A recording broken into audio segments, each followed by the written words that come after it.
Guys, mayroon ako ditong rod. So itong rod to, maiksi lang to 5 feet.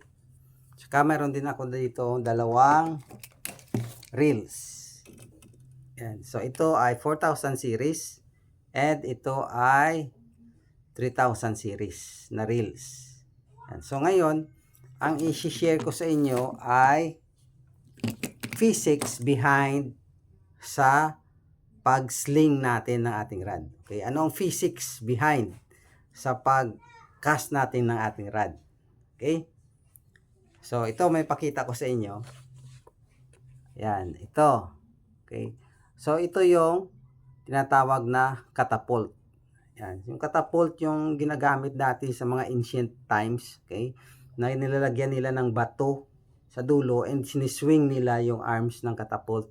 Tapos yung bala nun ay mga bato matama dun sa wall ng ng kingdom, okay? Para masira yung wall, ginagamit nila yung catapult. So yung rod natin, okay, yung fishing rod natin with fishing reel, ang physics nun is parang catapult.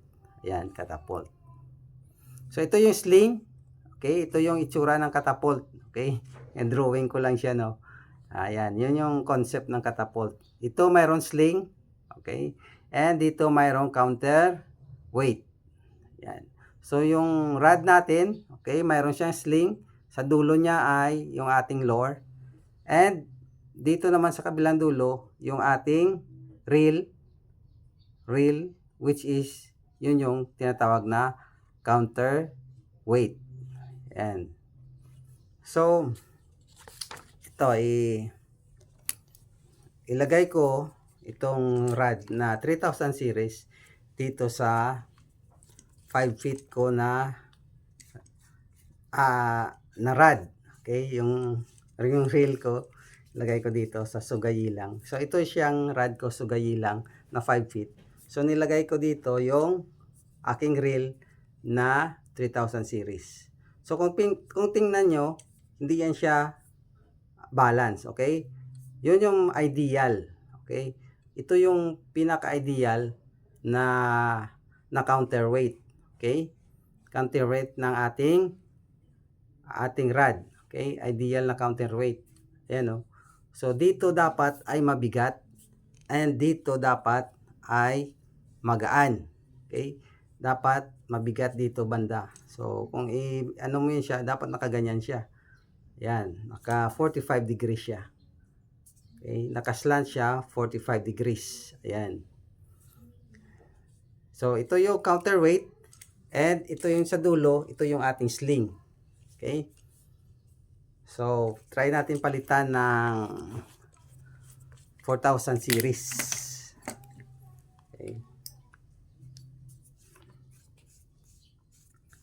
Ayan. Ito na nilagay ko ay na reel. Ito yung reel na Bear King na 4,000 series. Mayroon din akong Bear King na 6,000 series. So ayan, kung tingnan nyo, ayan, nasa ano pa rin, no? Mas more ano niya, 45 degrees niya. Ayan. Kaganyan siya, nakaslant siya, 45 degrees. So mas more weight dito. Okay? Mas mabigat to compare dito sa 3,000 series. Pero kung tingnan nyo, same lang din, no? Counting difference lang, nasa 45 degrees. Yan. So ano ang concept nito ng catapult? Yan. So ang concept ng catapult nakalagay dito, the more heavier the counterweight,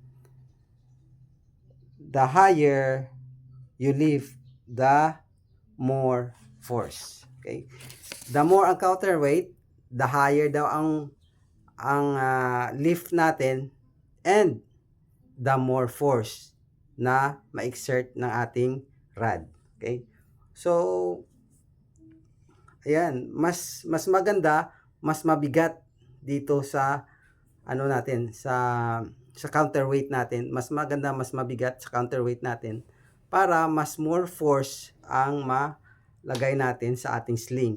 Yan, the more force, the more lift, and the more force na mahagis natin yung ating lure. Yan. So, yan o. Mas ano lang. 4,000 series. Actually, itong 4,000 series, medyo mabigat na to eh.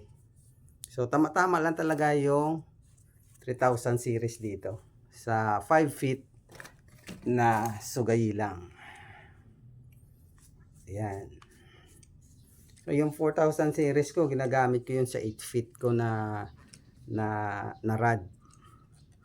Ayan. So, ito medyo ano lang.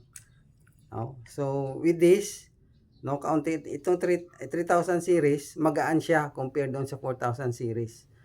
Pero, when it comes to force sa paghagis, mas maganda yung 4,000 series compared dito sa 3,000 series.